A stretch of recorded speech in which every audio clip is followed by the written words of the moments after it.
From the low desert in beautiful Tempe, Arizona, this is Politics and the Past with Rob Ferguson, presented by the Center for American Institutions. And we have just a Rob and Jack episode for the first time in a long time. It's good to be back. Jack Hinrichs, welcome back. Just you and I for this. How was Mexico? It was fantastic. Mexico is beautiful. Monte Alban in Oaxaca is beautiful. It's an incredible site at the top of a mountain overlooking the valley in which the city of Oaxaca sits, overlooking several rivers and several other gorgeous mountains. The ruins are beautiful. Lucha Libre wrestling is fantastic. I'd seen it on TV and it was fantastic on TV, and it was even more fantastic in person. So, I, for one, recommend traveling to Oaxaca and Mexico to anybody who might be interested or has been considering that. Pull the trigger. Go ahead and do it. So, sorry, I didn't realize you went to a Lucha Libre match. That I did. That I did.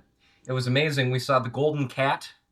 The Golden Cat, I would imagine, is very famous, and he flew. The Golden Cat can fly, and it was a glorious, glorious, glorious afternoon. These wrestling matches, we were there for about 4 hours. We only watched about half of the full card. You could have been there. You could have started watching wrestling in the mid-afternoon and gone, I think, until the next morning. And that I feel is a beautiful thing. And yeah, so I recommend it to all. Well, I'm glad you did that. I'm glad you had fun. It sounds like Hmm. it was a great trip. What a Yes, beautiful setting. And absolutely. I mean, but what a place. And I know this is other than when you were watching Lucha Libre, or maybe actually, you know what? Lucha Libre might be the right jumping off point here to talk about politics because in 2026, I am increasingly of the mind that over the last 10 years, the convergence between professional wrestling and politics is almost complete. Oh, it absolutely is. It really started when Jesse the Body Ventura became the governor of Minnesota. He kicked the door down, slammed the iron chair upon the head of American politics, and it just has compounded and escalated since then.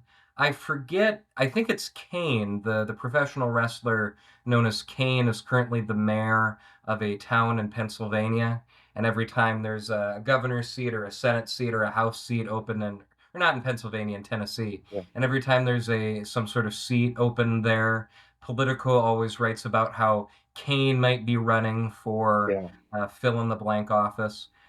It's a remarkable thing. He's commissioner of Knox County, Oh, which Commissioner of Knox is, County, pardon me. yeah, where Knoxville is. And Hmm. yeah, um, Glenn Jacobs is his real name. And yeah, he's pretty popular in the area. Seems to have done a pretty good, at Yeah. least a I reasonable job. I didn't want to break kayfabe and Mhm. say his real name.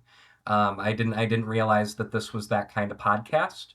Fair enough. But knowing that, I'll alter my analysis going forward. Certainly.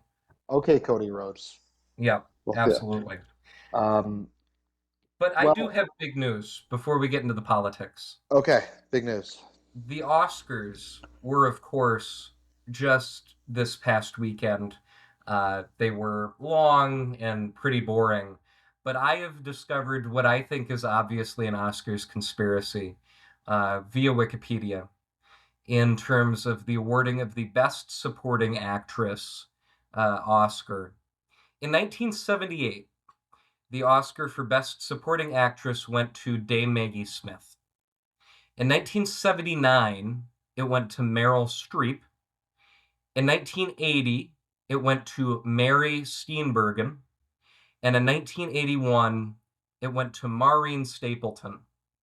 Rob, that means that from 1978 to 1981, four consecutive Oscars for Best Supporting Actress went to actresses whose initials were MS. Well, That's obviously a conspiracy. This needs to be looked into. What are the My odds of goodness. that? Like, obviously there's something here, and this is news that is being broken, I feel, by the Politics in the Past Desert Dialogues podcast. And your thoughts, Rob, on this momentous Well, discovery? I mean, clearly, I mean, it's just gotten me thinking that if you rearrange, like if you take M and S, and if you Hmm. jump two forward from M in the alphabet, and then two back from S, and then two back forward again, and two back from S, and I think it spells Epstein.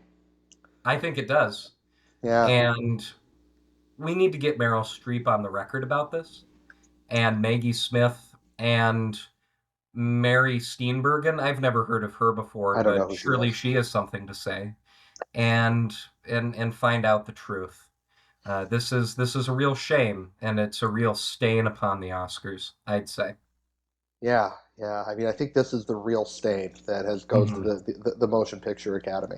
Correct. Um, Yeah. well, thank you for that. Did you were there? I didn't even know the Oscars were on the weekend. Did Was there any surprises or anything that I should actually care about or no? No, no, there were no surprises. You should never care about the Oscars, but especially this year. And it was a boring ceremony. The background looked like it was from 2007. Conan O'Brien, who I generally think is funny, was not funny. Um, Sean Penn didn't even bother to show up. I love it when they give an Oscar to Oh, somebody and they're not even there. was he in Venezuela or something? I think he might have been in Ukraine. I'm not certain, but I just love it when they give an Oscar to somebody, this organization that is so ostentatious, and then that person isn't even there. Yeah. Well, They're I mean, I just think not. we're. You know what? I mean, when I was a kid, I mean, this is the thing. Like, when I was a kid, I don't remember ever caring about the Oscars, but I know I tuned in almost every year. Hmm. And now, I mean, I could never be bothered in a mil. I don't even know it's on. Yeah. Hmm. So Yeah. I think it's So just I that. think a way that like entertainment has fractured for sure. Hmm. You know what the Um, Oscars could do is if they got the Golden Cat, who I'm sure is available at a very reasonable rate. If they got the Golden Cat to go to the Oscars and do Lucha Libre wrestling for upwards of 8 hours, I'd watch that. he can fly. He can fly. That So. cat can fly. And you can quote me on that. Well, that's I have nothing more to say on that. I'm all out of lucha libre Oscar snark for Yeah, one except day. to say, you know what's kind of reminded me of Lucha Libre wrestling here recently? The outcome of the Texas senatorial primary on the Yeah, Republican side, well, specifically. actually on both sides, but particularly on the Republican side. Yeah. Particularly on the Um, Republican side. So yeah, we were hoping to do a bit of a roundup today. We hadn't had a chance to just you and I kind of jump on, and since the contest closed, so we haven't Hmm. even really had a chance to do that. So we wanted to thank everybody who signed up for the contest. Hopefully, people start are tracking their picks. I know Texas affected a few people's brackets. I mean, this is we are now in the time of we are now in bracket season. So with the Final Four starting, I think well, it's probably already started, but the main rounds probably start tomorrow. And we're recording on Wednesday, March 18th. But anyway, so we did just kind of want to do a little bit of housekeeping, a little bit of cleanup, and touch base on where things sort of stand now that primary season has gotten underway. Obviously, primary season is not the primary newsworthy item going on in American politics. That is, of course, the Golden Cat's entrance in Hmm. Oaxaca. Uh, but aside from that, the there is, I mean, obviously the main newsworthy item is Iran. I don't. We're going to try to not talk about Iran, the war in Iran today. One of the reasons being is I've been invited to speak on a panel tomorrow about the war in Iran, and so I don't want to. And this will post before that panel, so I kind of want to save my thoughts for people who are going to be attending the panel, and then maybe afterwards I'll chat about it. I'm in the UK next week, but maybe the week after I'll have more to say for the podcast. But Yeah, so if you're around the Memorial Union at Arizona State University tomorrow at 3 o'clock, Thursday, 3 o'clock, feel free to pop in. They're doing a panel on hosted by the Iranian Students and Scholars Association. So that should be interesting. But uh, to to Texas. Speaking of oil producing regions, let's talk about Texas. Let's talk about Texas. So, Jack, before we jump into the Lucha Libre fight between Cornyn and Paxton, let's just kind of wrap up what happened with the Democratic race, if that's okay, the Democratic Senate race. Jack, what was your sense going into the race, or going into the final days of what the result would be? Going into the final days, I'll admit I called this pot wrong. I really thought Jasmine Crockett was going to win. It appeared that she was ahead in the polling, ahead in a sizable amount of credible polling. And what really sealed it for me was in the final weekend of the race, she got Kamala Harris to start recording robocalls for her, get out the vote robocalls for her. And so I thought, as did several others, that in order for Jasmine Crockett to talk Kamala Harris into doing that, Jasmine Crockett must have some pretty conclusive, convincing evidence that she's going to win that primary for Kamala Harris to stick her neck out for her and to publicly endorse her and support her and help her in such a way. Turns out that Kamala Harris and I got it wrong. Jasmine Crockett ended up losing that race to James Tallarico. Um, to be perfectly honest, I think that that was probably the wise pick of the Texas primary electorate. I think that James Tallarico is the stronger candidate against whichever Republican ends up coming out of this runoff. But yeah, to be honest, I got that one wrong, Rob. I mean, actually, Jack, I had the same sense. I thought the only way Kamala Harris would be stupid enough to endorse Jasmine Crockett at this stage is that Hmm. she's they basically got it in the bag. They just want to run Hmm. up the score a little bit, and Yep. that she needs to do this so that she'll have Crockett's statewide apparatus at her fingertips when she runs for the nomination in 2028. Oh, I absolutely Right? agree with you. I thought that for sure Kamala Harris was trying to ingratiate herself Right. with Jasmine Crockett. And that Yeah. if she waited any longer to endorse, she wouldn't get the she Crockett wouldn't Hmm. give her access to the full machine, but Hmm. that it was essentially a foregone conclusion that she would win the nomination, and that Harris's job was to just sort of make sure it wasn't 55-45, that it was going Yeah. to be like 65-35. And it turns out, Jack, that Kamala Harris might not be good at politics. You know, Rob, you're the first person I think who's alleged such a thing, certainly in my presence. Um, I kid. No, I wonder, and I'm happy that you brought this up because I've been wondering this for a while. There are two circumstances that would have compelled Kamala Harris to do that now that Jasmine Crockett is done and has lost. One, that Kamala Harris was presented with what appeared to be conclusive evidence that turned out to be phony or specious in some way.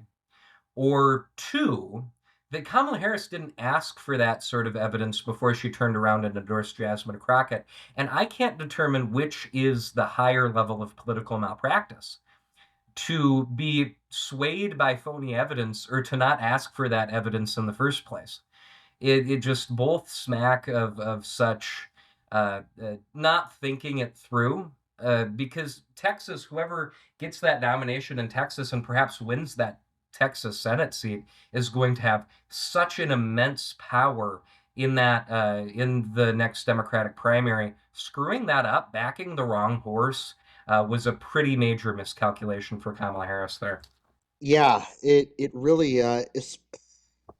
I mean, especially when, she didn't have to go on the record. She could have just raised some money for Crockett, like behind the scenes, she Hmm. could have done some, like, if she was like genuinely like enthusiastic about a Crockett candidacy, it's very possible that she just Hmm.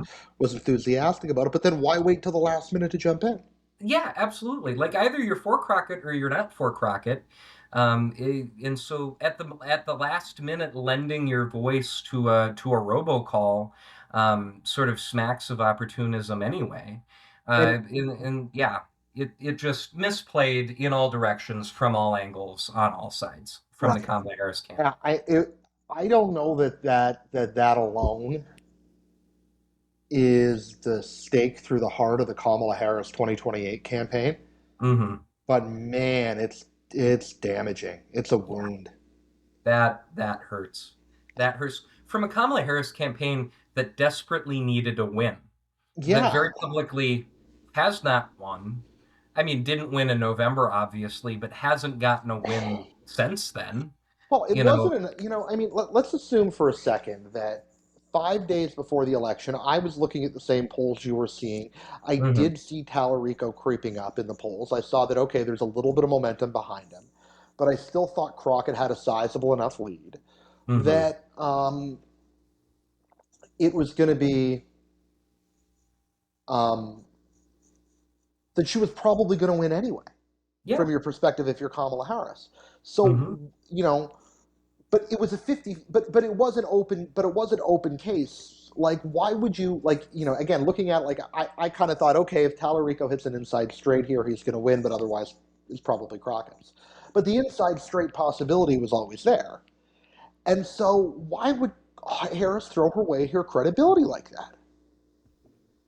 it's it's utterly staggering, especially when you consider that she doesn't have that much credibility left. Well, she should have That, none left after this. None left, oh, because clearly she persuaded exactly zero people to vote hmm for Jasmine Crockett. And in fact, what she might have done is convince people who were kind of on the fence to vote for Tallarico. oh, absolutely. And so now, if you're a Democratic senatorial or House candidate in a tight contested primary somewhere, and you're certainly not going to ask Kamala Harris for help. And even if somebody from Kamala Harris's camp approaches you and says, "Hey, we'd be excited about maybe working with you," you're having second thoughts. No, no, no, no, no, no. At this point, the best Kamala Harris should realistically be hoping for is that the next Democratic president gives her like a reasonable ambassadorial post somewhere. Hmm. As sort Absolutely. of like this sort of says, hey, like we appreciate this country enough goodwill, that we're going to make Kamala Harris, this high profile person, the ambassador there, Yeah. but then make sure that she's got somebody who can do the job because I'm not sure she can. No, absolutely. She at this point would make a fantastic ambassador to Portugal, and and the Some symbolically important, but not actually important posting, oh, absolutely, absolutely. right? In the grand vein of using ambassadorships, have you ever? This is incidental. Have you ever read about the Nixon ambassador scandal, like how Nixon sold ambassadorships? No, I didn't. But this is, I mean, can you put a plug in this though? Yeah, absolutely. Yeah, because I want to go talk about the Republicans, and then there's nothing like political corruption to get us talking about Illinois, Fantastic, perfect. right? So, and also it'd be good for people who put their neck on the people who stuck their neck out there, but might have actually it might have actually turned out okay Hmm. in Illinois. But so Lucha Libre, Republican runoff in Texas. Cornyn won the plurality. Were you surprised by that? I was surprised by that. I frankly thought that I didn't think Paxton was going to win it outright, but I thought that he'd certainly be leading going into the runoff. And so when Corden won, or pardon me, when Cornyn won the plurality there, I was flabbergasted. I thought maybe John Cornyn has some political life, some political vigor in him that I simply didn't see. Yeah. I mean, they spent enough money. Oh yeah, that guy, that race has absorbed, if nothing else, for the Republicans. And I personally think that this Texas primary has been the worst case scenario for, well, not just Texas Republicans, but the cause of keeping the Senate for Republicans. But they have burned so much money that could have otherwise gone into competitive swing Senate races just on this Texas primary and project to burn how many millions more going forward. This is one of the things that, although Beto O'Rourke gets criticized, and I think rightly so in Mm-hmm. 2018 for for all of this money following Beto O'Rourke, and it ultimately turned out that he wasn't able to beat Ted Cruz. Um, but there were a lot of House Democrats in Texas, and there were Democrats across the country that benefited from that race in the sense that not only did Beto have, suck up a lot of money that maybe could have gone to other races, but Ted Cruz sucked up a lot of money that could have gone to other races too, because he needed to in order to fend off the Beto challenge. And so you're going to see whoever wins this runoff, whether it's Paxton or Cornyn. I mean, the amount of money that is going to have to flow, not only in the runoff, but then in the general. If Tallarico just runs in even a B+ campaign in order to make sure that they keep that Senate seat red, if nothing else, that's Tallarico's job. Oh, absolutely. It's enormously expensive to play in Texas. This is Well, it's how something many like how many media markets is it? It's like 12 media markets or it's an something. insane amount of media markets. This Yeah, is something that every election cycle, when there's a Texas Senate seat on the ballot that Democrats are all fired up upon, this is always something that gets me annoyed. Where spending money in Texas is like paying for three Senate campaigns. yeah, Like sending money, like in the last election cycle, folks were talking, well, let's send some money to Texas. Let's give all red a boost. And I'm thinking, for the money that you spend in Texas, you could buy every ad spot in Montana from now until election day right. for the money of like one Texas ad buy. It's just incredibly expensive to play in Texas, and now you have two different Republicans who, from now until May, will be going to their bases, going to high profile donors, tapping out small dollar donors to play in Texas to fight against one another. The National Republican Senatorial Committee staff members must be ripping their hair out of their skulls with how much money is just being burned in the El Paso media market on a Republican primary in April. Yeah. And the only thing that I think the National Republican Senate Committee would hate more than that is a Paxton nomination. Absolutely. Absolutely. And they've received exactly zero help from Donald Trump on that front, who appeared as though he was coming to the rescue of the NRSC and of the establishment Republican circles in Texas. And he has yet to do so, in And fact. he didn't make an endorsement, and the withdrawal date was midnight last night. Yeah. And So so both candidates are in the race. They're in it. There's no withdrawal. There mhm, was talk that Paxton might withdraw. I mean, so here's the Lucha Libre. I should probably do a little bit of a summary here. yeah. Um, Paxton basically said he would withdraw if Cornyn got the SAVE Act through the Senate. hmm A brilliant political move from Oh, it Paxton. actually was. It Yeah. was so brilliant. I mean, Cornyn must have been tearing his hair out. What Oh, limited hair he has absolutely. left, he must have been tearing it out because it was that was oh Just frankly it was beautiful. Yeah, it designed at precisely the moment he needed to ingratiate himself with Donald Trump. He highlighted how much he agreed with Donald Trump and how much John Cornyn disagreed with Donald Trump in one fell swoop. Say what you want about Ken Paxton, and I can say plenty. The guy is a fantastic political operator. The guy has a sense. And here's the thing: Paxton didn't actually need Trump's endorsement. No. Paxton needed Trump not to endorse Cornyn, Oh, absolutely. and that's what he got. Yep. And the thing is, Paxton's a strong enough candidate, and I'm curious to hear what you say about this. Even if Donald Trump endorsed John Cornyn, I think Ken Paxton could still win. I don't think that it's assured by any means. I think that Ken Paxton could beat a Trump endorsed John Cornyn. Yeah, he could. a Trump endorsement like is not a guarantee of anything. No. Mm-mm. Look at Karen Taylor Robson, for Well, example, with sure, that. but then I mean, but she suffered from the fact that Donald Trump also endorsed Andy Biggs, so that made it a little bit difficult. But Mhm. the yes, I think Paxton can beat a Trump endorsed Cornyn, but Paxton will never have a single friend in Trump world after that. No, certainly not. He might be a senator, but he would be a lone duck. He'd be a lone duck senator, and he would be in a because for not withdrawing. Like if Trump had endorsed Cornyn and Paxton did not withdraw, and then Paxton still managed to win, unless it was a 51 or like a 50-50 Senate or a 51-49 Senate. I think Paxton would have struggled to make friends in in MAGA Washington, at least for a little while. You're absolutely right.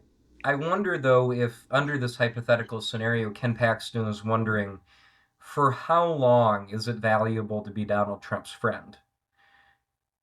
The guy I mean, we talk about being a lame duck. Donald Trump is a lame duck, and after the midterm elections, that Yeah, will that's a good only point. become more and more apparent. That's a good Ken point. Paxton might have been thinking, I've only got to wait 2 or 3 years, and Yeah. then everything goes topsy-turvy again. And Well, who knows? I think Paxton would have a base with the small donors, but I think the larger class and strategist class would say, Ken Paxton, because of you, you're here, you managed to hold the seat, and it cost us 400 million more dollars to get us here than it would have to keep Cornyn if you But just backed out.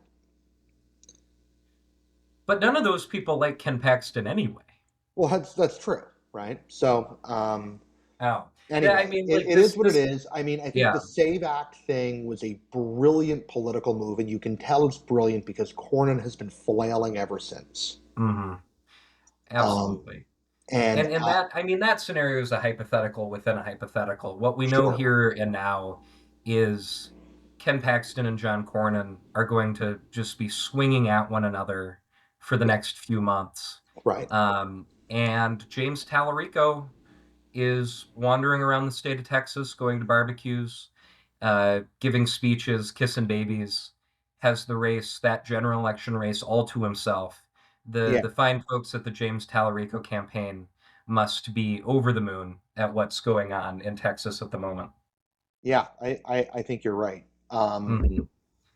So anyway, I'm going to just very quickly. I just want to before we jump into Illinois, we did the Georgia podcast a few weeks ago. And at that time, there was a new entrant in the governor race, Rick Jackson, who looked like he was ready to turn the table, like to significantly change the political environment. Before Jackson jumped in, Burt Jones was leading the race very sizably over Brad Raffensperger and Chris Carr. And when we did that Georgia podcast, I mentioned I spent a lot of time talking about Rick Jackson. I thought that he had a lot of potential. Well, according to recent polls, he's currently sitting about 55% in that governor's race. So he is, if this keeps going, it looks like Rick Jackson is poised to win that Republican gubernatorial nomination over Burt Jones. What an astounding, speaking of political operators, speaking of people who just have a sense, just get it instinctively. Rick Jackson has just made a meal of everybody else in that Republican primary. Yeah, It's incredible to watch him operate in that. for a guy who has never run for anything before. Hmm. Yeah, I mean, Yeah. nationally, people don't know the name Rick Jackson yet. They're going to. Oh, I think he's. absolutely. I think. Listen, like let's assume that he wins this primary race, and let's assume he wins the governor's race. I haven't looked at the Democrat polls in a while, but I'm assuming Bottoms is still probably leading. And Rick Jackson beats Bottoms, which I expect he would.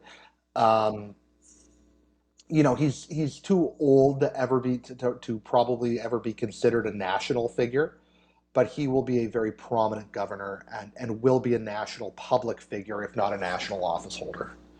Absolutely. for a while Absolutely. after this. All right, Hmm. to Illinois. To Illinois. Speaking of corrupt politics. Right. So, Jack, you probably got a better sense of Illinois politics than I do. Certainly, Illinois Democratic politics than I do. What happened in the governor's? Let's start with the Senate. Sorry, not the governor's primary, the Senate primary, because of course the Democratic governor primary, Pritzker ran unopposed. Mhm. Well, what happened, quite frankly, is that despite the fact J.B. Pritzker wasn't on the ballot, J.B. Pritzker won. The Democratic primary last night was won by Juliana Stratton, who's the incumbent lieutenant governor. She was backed by the other senator from Illinois, Tammy Duckworth, and most notably by Governor Pritzker. She went up against two current U.S. representatives, Raja Krishnamurthy and Robin Kelly. Krishnamurthy was the leader in most of the polls, really up until the very last minute, and he led by pretty sizable margins. And but Stratton, backed by the J.B. Pritzker political machine, by his organization, by his Get Out the Vote operation, by his fundraising operation, she pulled off an upset.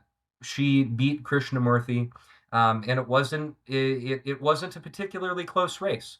And so, I don't want to denigrate Juliana Stratton on her own merits or as a candidate, but I think it's hard to see what happened in that Illinois Senate primary as anything other than J.B. Pritzker once again asserting himself as the dominant force in Illinois politics. Yeah, that's correct. He also put some of his own a considerable amount of his own personal fortune behind Stratton's campaign too, at the last Absolutely. minute. So it wasn't Mhm. just fundraising, it wasn't just donors, it was his own. He put his own money where his mouth was. Absolutely. The guy's got political heft, and he threw it around for Juliana Stratton, and it paid off. Certainly, and but I mean, so I guess I'm curious. I mean, uh, this is this is if we compare this to Kamala Harris in Texas, Hmm. right? Both Kamala Harris and J.B. Pritzker, I think, are considered in the upper tier of 2028 Democratic nominee candidates, right? Certainly. Um, J.B. Pritzker puts his own money behind a candidate. She's kind of the underdog, and she wins. Kamala Harris puts her not her money, but her presence, her endorses who appears to be the front runner at the time, and she loses. What does this tell us about the difference between about who might be a more credible candidate in 2028 for the Democrats, Pritzker or Harris? I think that J.B. Pritzker is clearly the more serious candidate for the Democratic primary. Um, to be perfectly frank, I think that Kamala Harris has sort of in a lot of these primary projections has ridden a lot on her former vice president laurels, on her former nominee laurels.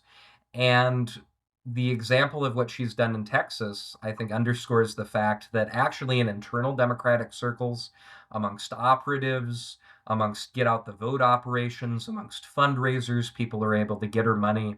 She just does not carry the kind of credibility that her lofty positions might imply, and that J.B. Pritzker does carry that credibility. He's done the work in the back rooms. He's pounded the pavement. He's built those relationships with people, and so he's able to get results for candidates that he endorses. He has political heft. He has political power in a way that Kamala Harris, despite her more public profile, just does not.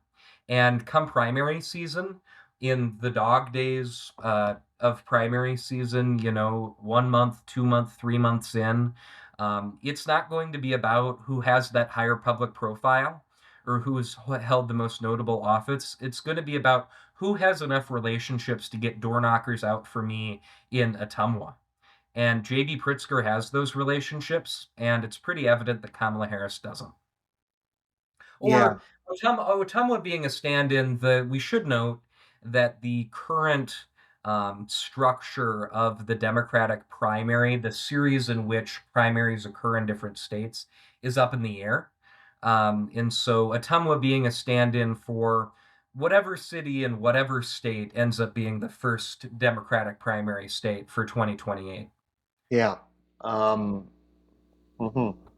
So this really, I mean, I really do want to focus. I mean, I hate to focus on 2028 when we're still talking about primaries in 2026. That sort of goes against the ethos of what we were trying to accomplish here on some level. But ultimately, this is terrain shaping operations if you're a possible presidential candidate. You know, there's another possible presidential candidate from Illinois for the Democrats in Rahm Emanuel. I think that Rahm Emanuel personally is really only a possible presidential candidate in Rahm Emanuel's mind. Um, I I am personally very skeptical of Rahm Emanuel's ability to turn out anybody but Rahm Emanuel's immediate family in a presidential primary for the Democrats. But Yeah. he certainly would run. But he's just I struggle to think of the Rahm Emanuel demographic in the presidential primary electorate.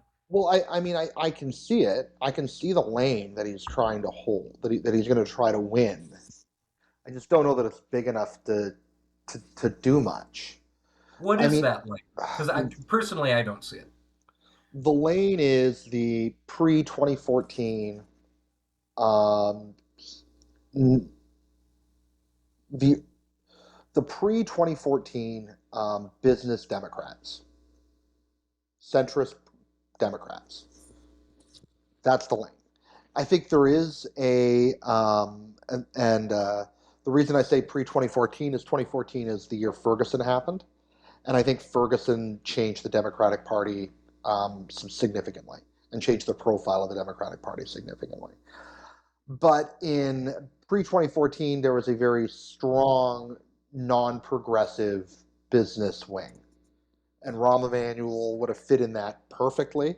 Um, and so it's not the Clintonian wing of the party that's something a little bit different. I think that was dead by 2002, 2003, but sort of the new thing that emerged to kind of take over the centrist wing of the party. Rahm Emanuel represents that. I think there is still, again, I think there's a lane there, but it's not a lane to victory. It's a lane to fourth place. I don't even know if it's a lane to fourth place, to be perfectly honest with you. I think that that might be a lane to. Do you remember in 2020 how there were two tiers of debates? There was the premier debate for the premier candidates, and then there was sort of the second class debate for the John Hickenloopers of the Democratic primary electorate. I think that lane is destined for a second tier debate podium next to John Hickenlooper in the Democratic primary. I think it's actually potentially more significant than that. I think its role as possible kingmaker Okay. in a I at a yeah, I could see that. That's a fair point. so that's why I don't want to. I never want to dismiss fourth place because if you play your cards effectively, you can be a very important kingmaker. You could, for instance, end up as Secretary of Transportation. Well, yeah, no, you could, and that's not a terrible place to be. You get to write a lot of checks. Mm-hmm. Now, currently, we've had a series of transportation ministers that have forgotten that it's actually the world's cushiest and easiest job, provided you do the basic things right. Mm-hmm. But alas, here we are. um, Okay, so the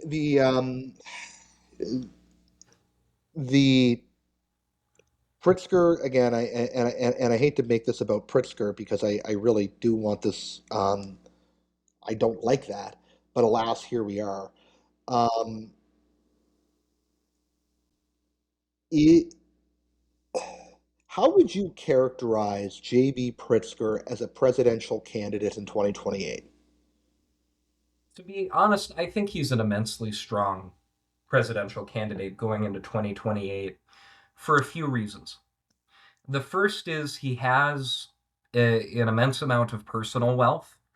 coming from the Pritzker family, coming from that hotel wealth. And so that gives him right off the bat, he doesn't have to try to rely on other people's money to get his campaign fired up. He doesn't have to uh, get an immediate infusion of small dollar donations or an immediate infusion of donations from richer people. And so that gives him some more leeway earlier in the race, gives him a longer runway to try things out. And if they're not working, try something else. And so that's his first reason. He has that personal wealth that affords him an advantage. The second reason is J.B. Pritzker follows in a pretty popular, I would say, lane of the Democratic Party, which is sort of a Midwestern, plain spoken governor. That lane is pretty popular amongst the Democratic primary electorate. He reminds me a lot of Tim Walz. Well, perhaps not popular in a national sense and not popular these days because of certain scandals. Circa 2020, he was popular amongst Democrats because he represented sort of a stereotype or that they had of what a Midwestern governor should be. And J.B. Pritzker, he's this bigger guy, he drinks beer. Uh, he certainly fills that role. And third, he's gotten results. In Illinois, he has by no means been a wallflower. He has passed legislation that Democrats approve of. And so he's not, nobody can folks can't brand him as being ineffective in the same way that they could maybe call other Democratic governors. I'm thinking of like a Katie Hobbs, for example, of being sort of ineffective or sort of a shrinking violet in policymaking. And so I think J.B. Pritzker is, in addition to his aforementioned relationships, power in the back rooms, power with folks who can get out the vote, power with folks who can raise money. And so I think J.B. Pritzker is an immensely powerful 2028 candidate. You underestimate him, I think, at your own cost. I think you are right in the Democratic primary. Hmm.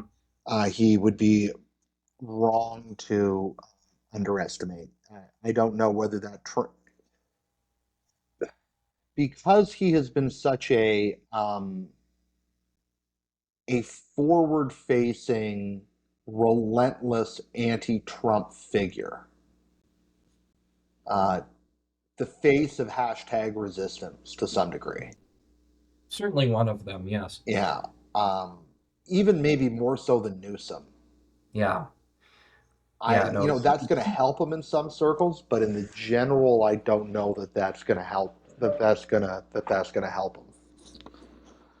But Yeah. he certainly, nothing like a Midwestern guy. Nothing like a guy with these Midwestern log cabin roots. With Well, there's nothing like the Democrats. I enjoy a joke about Democratic coastal elites more than anybody. And there's nothing a coastal elite Democrat, somebody from San Francisco or New York or where have you, likes more than a bigger middle-aged guy from the Midwest.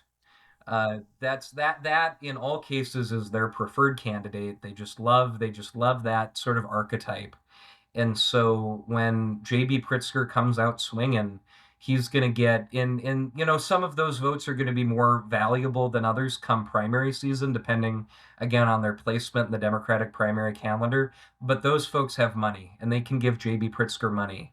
And that is going to be an immense advantage that he has. yeah, I think you're definitely right. I mean, his you know in the I think of it in terms of the general. Again, I think being the face of hashtag resistance, being the face of, even though he's not mayor of Chicago, he has to own he's going to have to own Chicago's problems Absolutely. in the general. He's going to have to own Illinois teachers unions problems in a general, and that's going to be difficult. But in the primary, I think that I don't think that's a problem. And I think Democrats will like the fact, again, the coastal elites will like the fact that they look at him and they go, that guy should be a Republican, but he's one of us, right? Oh, Even absolutely. though he is nowhere. even though he doesn't sound like a Republican, other than maybe he uses the odd curse word. Yeah. I'm happy that you brought up the teachers' unions. There was a political science paper that just came out that I was reading this morning. I think it was from Jacob Grumbach, either wrote it or reported on it, um, talking about the issues that are statistically demonstrated when Democrats moderate on these issues, they perform better electorally. And it wasn't necessarily the issues that you'd expect. I think oftentimes when people talk about, oh, Democrats need to moderate on these things in order to win voters, folks are talking about trans rights first and then immigration second. And those were not the issues that were highlighted in this study. The most powerful issue for a Democrat to moderate on and gain votes was affirmative action, and the second was teachers' unions, which are not necessarily the first two issues that come up on cable news or when folks on a lot of podcasts are talking, oh, Democrats need to moderate on these things. They're not often talking about teachers' unions.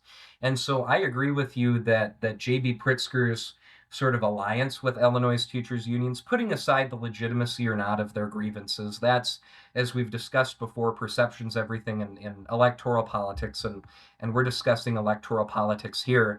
I think J.B. Pritzker's association with Illinois teachers' unions in the minds of many general election voters, which will certainly be preyed upon by a smart Republican campaign apparatus, does represent a pretty significant political liability for him.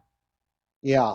But here's the thing: is that this is where um, it's actually easier if you're a Democrat to moderate on trans issues, on immigration, or the environment, or whatever. It's a lot easier to moderate on those issues than it is to moderate on teachers' unions. And that's the problem. Because the Is teachers' unions are a very powerful voice in the Democratic Party. there's just so much money. There's so much money and so much power in that. They're Um, one of the most important constituencies in the Democratic Party, mhm, which and in some places the most important constituency. absolutely. So Yeah. that does make it very difficult to be able to disentangle yourself from them. I mean, like that requires a Sister Soldier moment to end all Sister Soldier moments. If you're a Democrat and you wanna pull away from the teachers unions. And certainly in a primary, that's not something that you can do. No. Um, and try to win a Democratic primary without having or by opposing teachers unions. That's like trying to win a Republican primary and opposing the NRA. Yeah. It's quite simply something you cannot No, do. no, no, no. You need Randy Weingarten. I mean, if you're Oh, going to run, absolutely. so it's Mhm. like she's Well, the. I remember in 2020 for the 2020 nomination, there was somebody. I'm embarrassed. I can't even remember her name. She was the woman who invented the term intersectionality, and uh, she, uh, Kimberly Crenshaw. I think that's right. I was going to say bell hooks, but bell hooks isn't right. No, Bell I Hooks. think, That was. She was in more in the teaching world. She wrote yeah, oh God, why can't I think of Bell the famous book written by Bell Hooks? Uh, oh yeah. God, that's gonna bother me. Anyway, But Kimberly yeah, Crenshaw. anyway, Kimberly Crenshaw, and she endorsed Elizabeth Warren, and I remember all these college professors saying, "Well, that seals it. Elizabeth Warren is going to win the primary." I'm like, boy, are you out of touch.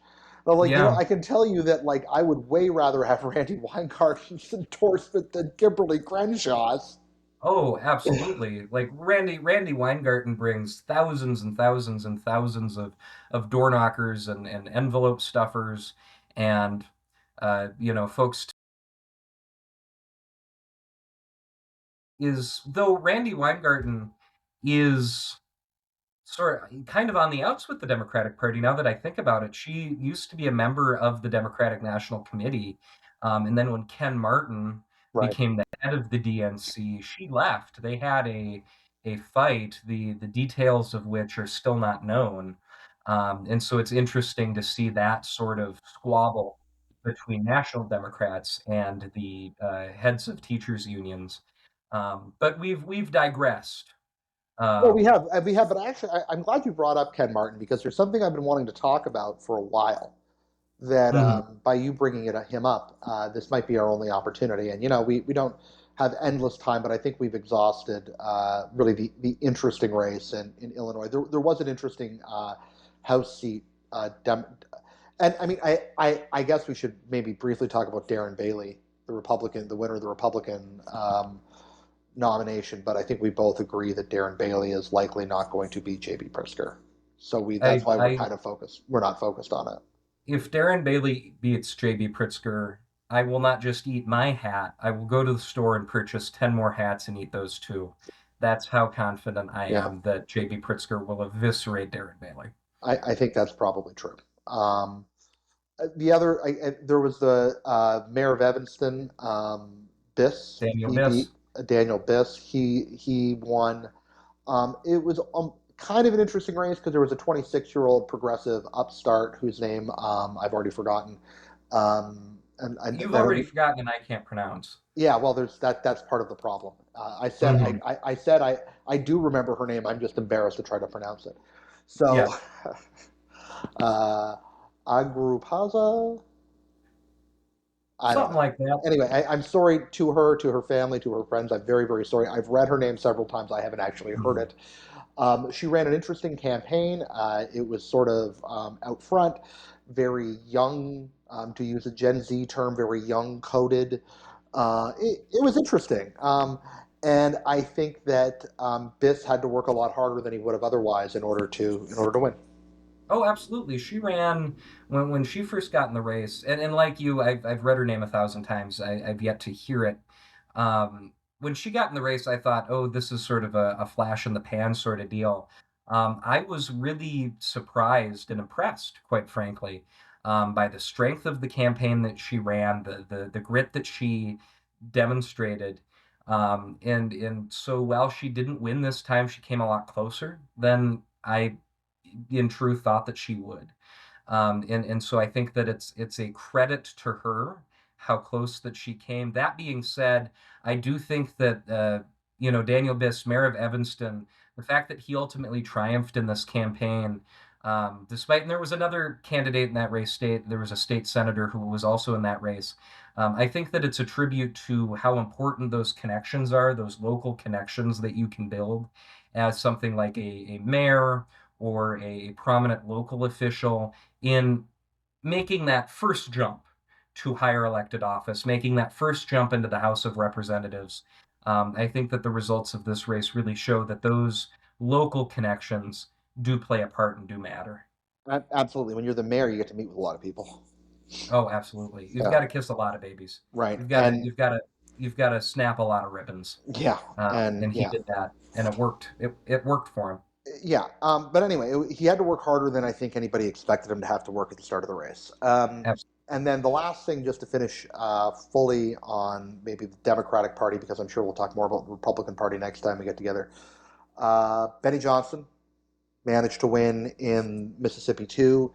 That race was, well, it was tight for him. It was tighter than it should have been for him. Oh, it was tighter than it should have been for him. Turnage ended up taking, was it about 20% of the vote? Something like that, yeah. Um, yeah, Benny Thompson's been in the House of Representatives for, I think Turnage's line was Benny Thompson's been in the House of Representatives since I was one. And the district has not improved because he represents one of the poorest House districts in the nation. And so, while perhaps Turnage wasn't the candidate to get him, I think in a cycle or two, Benny Thompson does need to be looking into his rearview mirror because the fact like that district was the poorest district in the nation when Benny Thompson started representing it decades and decades ago and is still now, and those facts eventually will carry up to you. Yeah, that's true. However, I will say this about that district, having spent some time there. Um, you wouldn't believe that it's the poorest district in the nation. You can go to some places and believe that it is, Yeah. but it's still compared to where it was 30 years ago in absolute terms, if not relevant, if not relative terms, it's a much um, it is it is a more dynamic, it is a more prosperous place, and yes, there's enormous amounts of inequality in that district, and you would expect there to be enormous amounts of inequality in that district. That's one of the legacies of slavery in the United States is probably most acutely felt in that district. But it's a it's still remarkable the amount of improvement that that district has seen. And I don't, that's not attributable to Benny Thompson necessarily. I think it's just can be attributed to some things that Mississippi has done well, some things that the country has done well, some local people have done well. I'm not trying to say that's Benny Thompson's, but it has not been left behind by the country by any stretch of the imagination. Um, one of the things that, again, this is again one of the it encompasses the Mississippi Delta, which is not a it's an alluvial plain. It's not a river delta. How most people consider it. It's actually I when I was there about a year and a half ago, or actually it would have been longer ago than that. A couple of times ago that I was there, the movie Wakanda had just come out, and in this district again, which is the legacies and history of American racism is probably most you would think it would be most acutely felt in that district. I don't actually know if you know I'm trying to remember what the exact boundaries of the district are, but the fact that I saw so many little local white kids running around with Wakanda shirts on tells you a lot about how far we've come. And that McDonald's in the district were they were selling like they were doing like a Wakanda um, um, like promotion, right? And they were advertised everywhere, people coming out, kids wearing Wakanda shirts, movie advertised everywhere, and it's not, it was people of both races, and it's that's stunning when you realize where that district was only 40 years ago, a generation and a half ago. That's if you read John Lewis's memoirs or probably there's so many good books on it. I almost don't even know where to begin. But you'd be shocked that was only 50 years ago compared to how it feels today, where it feels like much of the rest of America. It's not to say there's no problems there, but it is a significant the amount of cultural change there for the better is astonishing. That's yeah, that's a really beautiful perspective. So anyway, on that happy, promising note, maybe we'll cut ties for the day. Uh, Yes. but anyway, Jack, good to do this with you again. I'm out next week, Jack. I'm going to give you the reins for a couple interviews next week. How do you feel about that? I'm excited. I'm going to take this car for a spin. Okay, It's going to be a lot of fun. When you come back, it certainly won't have been burned into the ground. I'll promise that. okay. Well, that's good. It's you're going to do great, and make sure people continue to like and subscribe. Hopefully, this conversation was good for you, and we certainly appreciate the feedback. So, anyway, thank you very much, and I'll see you on the other side of the UK, provided planes are still have the fuel to fly by then. All right. Have a good time in the UK, Rob. Will do.